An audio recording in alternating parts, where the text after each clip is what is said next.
నమస్కారం అండి. యాదాద్రిలోని చౌడుపల్ మండలంలో ఉన్నటువంటి అమ్మా నాన్న నదుల పుణ్యక్షేత్రమునందు మతిస్థిమితం లేని 600 మంది అనాథుల మధ్యన ఈ రోజునగా స్వస్తిశ్రీ పరాభావనామ సంవత్సరము వైశాఖ మాసము బహుళపక్షము 9/5/2026 సంవత్సరమున హన్మకొండ వాస్తవ్యులు కౌండిన్య గోత్రోభవస్యులు కీర్తియశులు శ్రీ బూర వెంకటేశ్వర్లు గౌడ్ గారి జ్ఞాపకార్థ సందర్భంగా అదేవిధంగా కీర్తియశులైన శ్రీ బూర వెంకటేశ్వర్ గౌడు మరియు వారి యొక్క ధర్మపత్ని విజయలక్ష్మి గారుల పెళ్లి రోజు సందర్భంగా కీర్తియశులైన శ్రీ బూర వెంకటేశ్వర్లు గౌడు గారి జ్ఞాపకార్థ సందర్భంగా వారి యొక్క పవిత్ర ఆత్మ శాంతి చేకూరాలని ఆ యొక్క పరమేశ్వరుని ప్రార్థిస్తూ వారి పెళ్లి రోజు సందర్భంగా భార్య బూర విజయలక్ష్మి గారు మరియు కుటుంబ సభ్యులందరూ కూడా ఈ యొక్క అనాథులకు అభాగ్యులకు అన్నదానం అందించారు. కాబట్టి వారికి వారి కుటుంబ సభ్యులకు ప్రత్యేక ధన్యవాదాలు తెలియజేస్తూ మీరు అందించినటువంటి అన్నదాన కార్యక్రమాన్ని మీరే స్వహస్తముల చేత అంగరంగ వైభవంగా నిర్వహించుచున్నారు. అన్నదాత సుఖీభవ, అన్నదాత సుఖీభవ, అన్నదాత సుఖీభవ అన్నదాన కార్యక్రమాన్ని ప్రారంభించారు.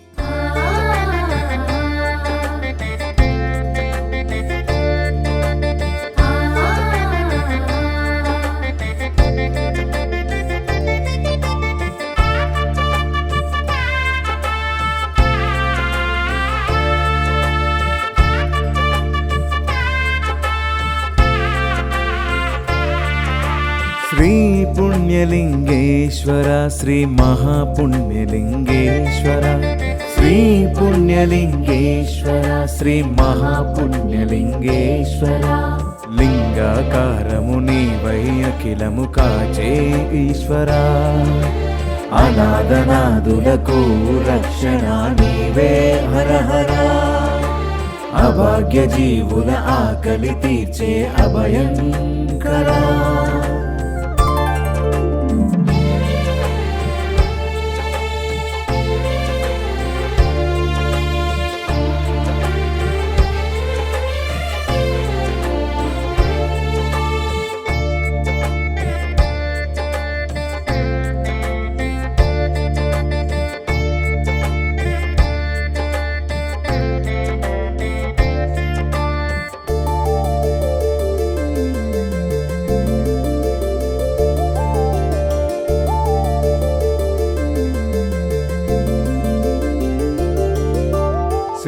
పుణ్యలింగేశ్వర శ్రీ మహాపుణ్యలింగేశ్వర శ్రీ పుణ్యలింగేశ్వర శ్రీ మహాపుణ్యలింగేశ్వర జంగమదేవా జగతికి నీవే ఆధారం హరా దిక్కులేనట్టి దీన జనులకు దిక్కైన శంకరా మక్కువతో అక్కున చేర్చుకునే ఆత్మలింగేశ్వర శ్రీ పుణ్యలింగేశ్వర శ్రీ మహాపుణ్యలింగేశ్వర.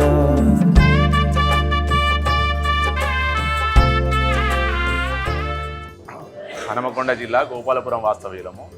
మా తండ్రి గారైన బూర వెంకటేశ్వర్లు గారు శ్రీ బూర వెంకటేశ్వర్లు గారి అకాల మరణం కారణంగా కొంచెం శోక సముద్రంలో ఉండి దీనికి గాను ఈరోజు మా తండ్రి గారి తల్లి గారి వివాహ మహోత్సవ కార్యక్రమం ఈరోజు ఆయన గుర్తింపుగా ఆయనకు మనశ్శాంతి కోసం అని చెప్పి ఏదో ఒక కార్యక్రమం చేసే ఉద్దేశంతో ఉన్నాము. అందుకుగాను సోషల్ మీడియాలో పబ్లిక్ అందరి ప్రజల మంచితనం కోసం చెప్తున్న ఈ అనాథాశ్రమం గురించి తెలుసుకొని ఈ గొప్పగా అనిపించింది. అందుకోసమని మేము ఇక్కడికి సంప్రదించాము. ఇక్కడ ఫోన్ నెంబర్ కాంటాక్ట్ నెంబర్ తీసుకొని సంప్రదించి ఇక్కడికి వచ్చాము. ఇక్కడికి వచ్చినాక కూడా అద్భుతంగా అనిపించింది. ఇక్కడ చేసే సేవా కార్యక్రమాలు కానీ ఇక్కడ చూసిన అనాథాలు ఎంతమందికి సేవ చేస్తున్నారు ఈ కార్యక్రమాలు. ఇప్పుడు ఆ ఆలయం కూడా చాలా అద్భుతంగా ఉంది. ఒక చూడదగ్గదంగా మనసు ప్రశాంతతకు అన్నిటికీ అనుకూలంగా ఉంది.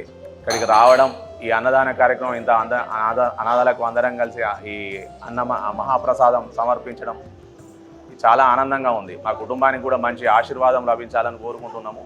మా తండ్రి గారి ఆత్మ శాంతి కలగాలని కోరుకుంటున్నాము. ఈ ఆశ్రమం నిర్మించిన పెద్దలకు కూడా ధన్యవాదాలు. అమ్మా నాన్న అనాథాశ్రమంలో జీవిస్తున్న నా అంటూ ఎవరూ లేని 600 మంది అన్నదానానికి సహకరించి పుణ్యం కట్టుకోండి. వారి నిత్యాన్నదానం నిమిత్తం బియ్యం, పప్పు, కూరగాయలు వంటి కిరాణా సామాగ్రిని అందించి మానవత్వం చాటండి. మీ ఇంట జరిగే పుట్టినరోజులు, పెళ్లి రోజులు, పెద్దల వర్ధంతి కార్యక్రమాల వేళ ఈ అభాగ్యులకు శక్తి మేర అన్నదానం చేసి ఆయురారోగ్య అష్టైశ్వర్యాలతో జీవించండి.